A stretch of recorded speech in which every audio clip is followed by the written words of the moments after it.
Hola amigos, ¿qué tal? Buenos días. Está claro que tanto perros como gatos ya forman parte de nuestra sociedad como uno más.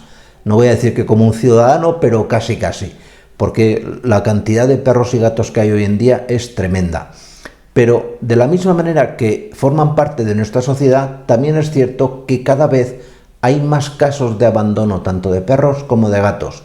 Y el origen, por lo general, de estos abandonos está en que antes de tener un perro y un gato, la persona no se ha planteado si ella misma es más apta para tener un perro o para tener un gato.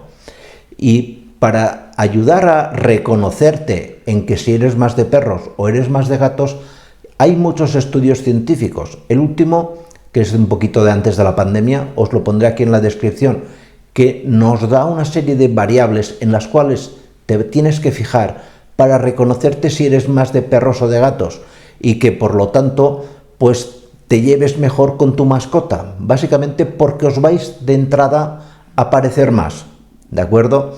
Pues no me enrollo más y aquí os explico qué características son. El ser fanático de los perros o fanático de los gatos no es un tema actual, no es un tema de los últimos años porque los humanos nos hayamos vuelto un poquito más snobs. Esto viene, por ejemplo, desde la antigua Grecia. Los griegos definían a las personas en función de su mayor o menor fanatismo por perros o por gatos. De hecho, a los fanáticos de los perros se les denominaba personas con cinofilia y a los fanáticos de los gatos personas con ailurofilia. Evidentemente, hoy en día estos palabras ya no los utilizamos de forma habitual, simplemente decimos que somos perrunos o que somos gatunos. La gracia que tiene el estudio que os pongo aquí en la descripción y que os voy a resumir un poquito es que se fija en 16 caracteres de la personalidad del ser humano, pero además diferenciado por sexos y pues nos da a entender cómo son cada uno de los sexos en función de si son más proclives a gatos o más proclives a perros. Por ejemplo, en el caso de los hombres, se ha visto claramente, como norma general, con todas las excepciones que ello conlleva, que los hombres amantes de los perros son por lo general tremendamente responsables. Que no se me enfade nadie si es amante de los gatos y también es responsable. Esto es un estudio estadístico que siempre va a tener un cierto grado de varianza. Por el contrario, los hombres amantes de los gatos son terriblemente más sensibles que los hombres amantes de los perros.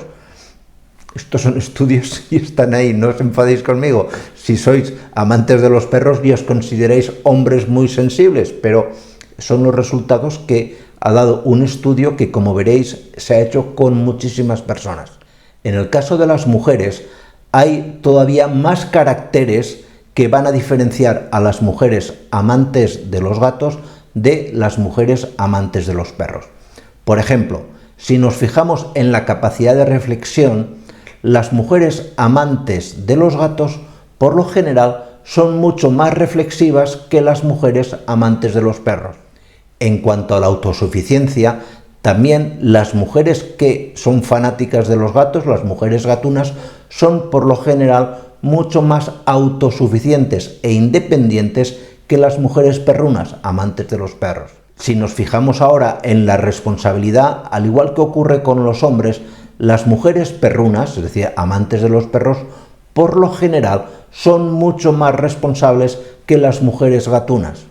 En cuanto a la extroversión, es una característica que define sobre todo a las mujeres perrunas. Una mujer perruna por lo general es una mujer mucho más extrovertida, mucho más sociable, mucho más amigable. Vuelvo a decir, por favor no se me enfade nadie, que las mujeres gatunas, que tienden a ser mujeres más reservadas.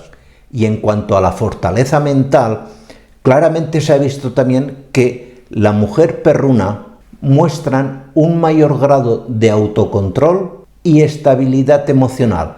Es decir, son personas que en su día a día pues no muestran tantos altibajos. Por lo tanto, si tú, por ejemplo, eres una persona que tienes estos altibajos, que unos días estás muy triste y otros días estás muy alegre, pues quizás seas más una persona a tener un gato que no a tener un perro. Y por último, una pregunta que seguramente os haréis muchos. Oye, ¿se puede ser al mismo tiempo amante de los perros y de los gatos? Por supuesto, nada, no excluye una cosa que otra. Os he nombrado simplemente características para que os autorreconozcáis en ella a la hora de tener un animal de compañía. Es decir, si tú eres una persona reservada, si eres una persona más retraída, pues seguramente te vas a llevar muchísimo mejor con un gato. En cambio, si eres una persona abierta, dicharachera, más jovial, por llamarlo de alguna manera, vas a ser una persona que te vas a llevar un poquito mejor con los perros. Pero no quiere decir que no te vayan a gustar los gatos ni viceversa, eso es una chorrada. ¿De acuerdo? Vuelvo a insistir, echarle las culpas al del estudio. Y aquí sí que os dejo un vídeo que os va a llamar la atención, porque esto sí que lo tengo muy demostrado, de que los gatos, en especial los gatos, sí que tienen un fanatismo por las mujeres, mucho más que por los hombres. ¿De acuerdo? Pues nada más, muchísimas gracias y nos vemos en siguientes vídeos. Cuidaros mucho. Chao.